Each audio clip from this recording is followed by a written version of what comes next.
Assalamualaikum warahmatullahi wabarakatuh. Waalaikumsalam. Allahu Akbar, Allahu Akbar, Allahu Akbar, Allahu Akbar, Allahu Akbar, Allahu Akbar, Allahu Akbar, Allahu Akbar, Allahu Akbar, la ilaha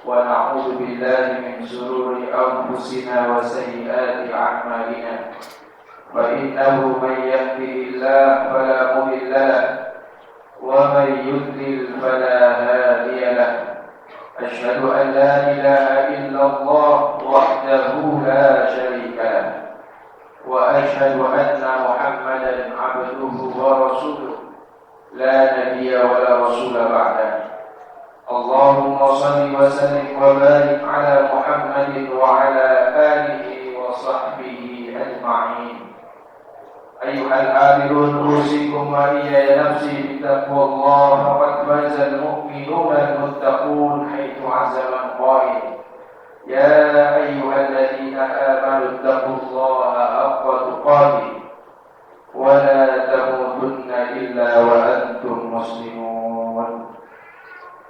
Kaum muslimin yang semoga dimuliakan Allah, pada pagi hari ini 1 Syawal tahun 1446 Hijriah yang bertepatan dengan tanggal 31 Maret tahun 2025, berkat karunia dan rahmat dari Allah Subhanahu wa taala, beriring lantunan takbir pujian akan keagungan dan kebesaran Allah, kita merayakan hari raya umat Islam, hari raya Idul Fitri.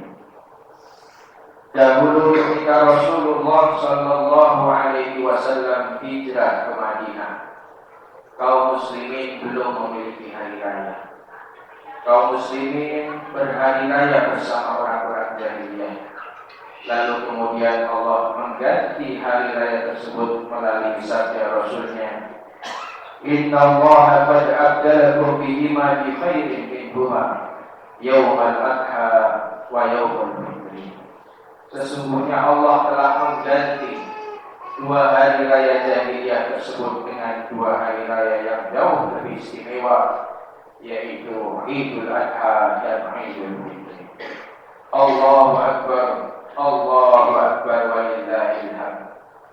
Kaum muslimin yang semoga dimuliakan Allah, pagi hari ini dengan penuh kegembiraan, sukacita kita merayakan Lebaran. Meski tidak semua kaum muslimin dengan datangnya Idul Fitri menunjukkan kegembiraan, orang-orang saleh terdahulu justru menunjukkan kesedihan yang sangat mendalam. Bagaimana tidak datangnya Idul Fitri sebagai pertanda perginya bulan penuh keberkahan, bulan yang penuh rahmat, bulan yang penuh maghfirah. Oleh karenanya Amirul Mukminin Umar bin Abdul Aziz radhiyallahu anhu, ketika beliau keluar untuk melakukan sholat Idul Fitri, beliau berkata di hadapan para jamaah, Ayuhan nas, wahai manusia, innakum sumtum salasina yauman, sungguh kalian telah melakukan puasa selama 30 hari.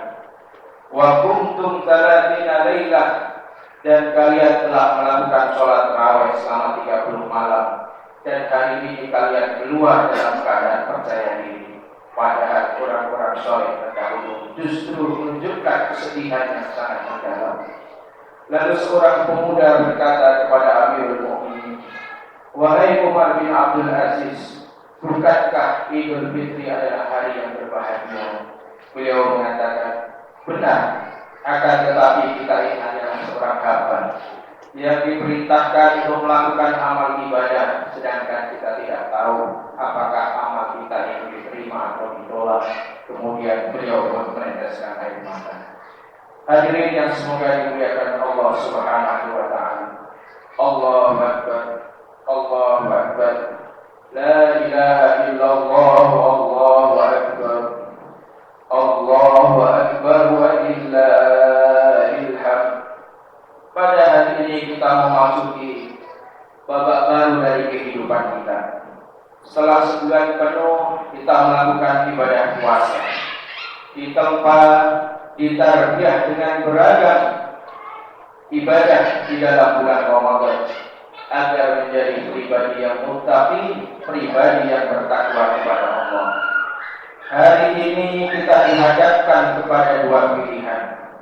Akankah amal-amal kebaikan yang kita lakukan di bulan Ramadan itu kita pertahankan atau kita sudahi begitu saja? Akankah ketekunan kita melakukan sholat 5 waktu di masjid selama bulan Ramadan kita lanjutkan atau kita sudahi begitu saja?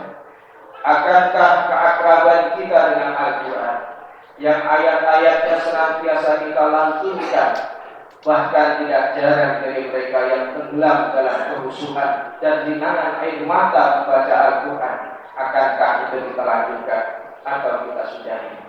Akankah kerukunan yang terjalin di tengah kaum muslimin pada bulan Ramadan, kedamaian kita pertahankan atau kita sudahi? Itu semua kembali kepada pribadi kita masing-masing. Tapi perlu kita ingat bahwasanya Tuhan yang kita ibadahi di dalam bulan Ramadan itu sama dengan Tuhan yang kita ibadahi di luar bulan Ramadan. Sehingga apa yang membuat kita harus berubah? Perlu kita ketahui bahwa man kana ya'budu Ramadan fa inna Ramadan qad madha. Barang siapa yang menyembah karena Ramadan, bulan Ramadan telah pergi. Wa man kana ya'budu Allah fa inna Allah hayyun la yamut. Barang siapa yang menyembah karena Allah, sesungguhnya Allah hidup dan tidak pernah mati. Hadirin yang semoga dimuliakan Allah Subhanahu wa taala. Alangkah meruginya diri kita apabila Ramadan datang dan pergi, namun tidak menyisakan apa-apa kecuali kenang-kenangan lapar dan dahaga. Kam min shaimin la yanalu min siyamihi illa al-ju'i wal 'atash. Betapa banyak orang yang melakukan siam tapi tidak mendapatkan apa-apa melainkan kenang-kenangan lapar dan dahaga. Rahima'an rajulin dakhala alaihi Ramadan summan salafa wa lam yughfar lahu. Sungguh celaka, sungguh merugi orang yang Ramadan datang menghampiri dirinya kemudian pergi sedangkan dosa-dosanya tidak diampuni oleh Allah. Allahu Akbar. Allahu Akbar. La ilaha illallah. Allahu Akbar. Allahu Akbar wa lillahil hamd. Kaum muslimin yang semoga dimuliakan Allah. Berpisah dengan bulan Ramadan bukan berarti harus berpisah dengan nilai-nilai kebaikan. Seharusnya ibadah-ibadah yang kita lakukan di bulan Ramadan kita jadikan sebagai pijakan untuk semakin rajin di luar dari bulan Ramadan. Ramadan telah mengajarkan kepada kita bagaimana seorang hamba harus menyambung hubungan baik dengan Allah dan menyambung hubungan baik dengan sesama manusia. Karena kesuksesan seorang hamba dinilai dari baiknya hubungan dia kepada Allah dan baiknya hubungan dia dengan sesama manusia. Orang yang secara zahir mampu menyambung hubungan baik dengan sesama manusia tapi gagal menyambung hubungan baik dengan Allah adalah orang merugi. Demikian sebaliknya, orang yang secara zahir mampu menyambung hubungan baik kepada Allah tapi gagal menyambung hubungan baik dengan sesama manusia adalah orang yang merugi. Di bulan Ramadan kita berusaha menyambung hubungan baik kita kepada Allah Subhanahu wa taala dengan rangkaian ibadah Ramadan. Pada siang hari kita merasakan lapar dahaga, tapi di balik itu kita merasakan jiwa yang tenang. Di malam hari kita lelah, kaki kita berdiri untuk melakukan sholat tarawih. Tapi di balik itu ada hati yang lapang. Hari-hari kita di bulan Ramadan terasa lebih bermakna. Itulah yang dimaksud oleh Allah Subhanahu wa taala dalam firman-Nya, "Ala bi dzikrillah tatma'innul qulub." Ketahuilah bahwa dengan zikir kepada Allah, ingat dengan Allah, akrab dengan Allah, hati akan menjadi tenang. Maka hubungan kita kepada dengan Allah yang telah terjalin baik selama bulan Ramadan harus senantiasa kita pertahankan, terutama hubungan dengan Allah dalam sholat-sholat lima waktu, yang itu merupakan tiang agama, yang itu merupakan rukun Islam kita, dan sholat merupakan perkara pertama kelak di hari kiamat yang akan dihisab. Rasulullah bersabda, "Awwalu ma yuhasabu yawmal qiyamati as-shalah." Urusan pertama yang akan dihitung pada hari kiamat adalah sholat. Barang siapa yang hitung-hitungan sholatnya lolos, maka aflaha wa anja, maka dia sukses dan beruntung. Akan tetapi barang siapa yang hitung-hitungan sholatnya gagal, faqad khaba wa khasira, sungguh orang itu merugi dan akan amat menyesal. Hadirin yang semoga dirahmati Allah, Allahumma hidayatan liman lam yusalli. Ya Allah, berilah hidayah kepada saudara-saudara kami yang belum mau sholat. Allahumma quwwatan liman yaqwa fi sholati. Ya Allah, berilah kekuatan iman bagi saudara-saudaraku yang banyak sholat dan tidak sholat. Allahumma sabat liman sholat. Ya Allah, berilah keteguhan iman bagi saudara-saudaraku yang telah rajin melakukan sholat. Allahu Akbar, Allahu Akbar. La ilaha illallah, Allahu Akbar. Allahu Akbar wa lillahil hamd. Selain mengajarkan bagaimana menyambung hubungan baik kepada Allah, Ramadan juga mengajarkan kepada kita menyambung hubungan baik dengan sesama manusia. Ramadan mengajarkan kepada kita prinsip menahan diri. Sebagaimana siap itu artinya adalah imsak, yaitu menahan diri. Menahan diri ini merupakan modal utama bagi seorang muslim untuk mewujudkan kehidupan yang damai, rukun dan tentram, serta jauh dari provokasi yang dapat menyulut kemusuhan. Jika setiap muslim itu mampu memegang prinsip imsak, menahan diri, imsak dari memperturutkan hawa nafsu, imsak dari memperturutkan amarah, egois, iri dengki, niscaya akan tercipta kedamaian. Sebagaimana kedamaian itulah kekhususan daripada agama Islam. Rasulullah bersabda, "Al-Muslim man salimal muslimuna min lisanihi wa yadihi." Seorang itu dikatakan Islam apabila teman-temannya selamat dari gangguan lisannya dan dari gangguan tangannya. Hadirin yang semoga dimuliakan Allah, selain mengajarkan konsep imsak, menahan diri yang diajarkan oleh bulan Ramadan, Ramadan juga mengajarkan kepada kita prinsip ihsan, yaitu berbuat baik kepada sesama. Islam ini adalah agama sosial yang sangat memperhatikan kepedulian terhadap sesama.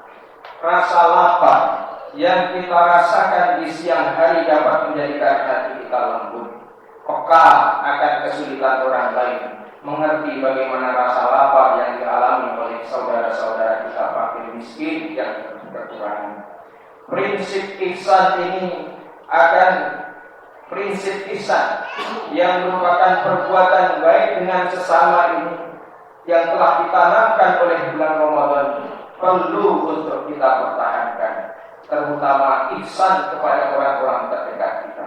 Siapa orang terdekat kita? Manusia terdekat dengan kita adalah orang tua kita sendiri. Allah Subhanahu wa taala berfirman setelah menyuruh hamba-Nya untuk tidak menyekutukannya, janganlah mereka beribadah illa Iya, kecuali hanya kepadaku. Kata Allah, Allah melanjutkan wa bil walidaini ihsana, dan kepada kedua orang tua. Berbuat ihsanlah kepada kedua orang tua. Hubungan baik dengan sesama manusia. Manusia terdekat dengan kita adalah kedua orang tua kita. Maka Allah menyatakan wabil walidaini ihsana, maka kepada kedua orang tua maka berbuat baiklah. Rasulullah bersabda, "Barru abaakum yabarrukum abnaukum." Berbaktilah kalian kepada orang tua, niscaya anak-anak kalian juga akan berbakti kepada kalian. Maknanya, jika kita tidak berbakti kepada kedua orang tua, dari mana kita berharap kelak anak-anak kita akan berbakti kepada kita?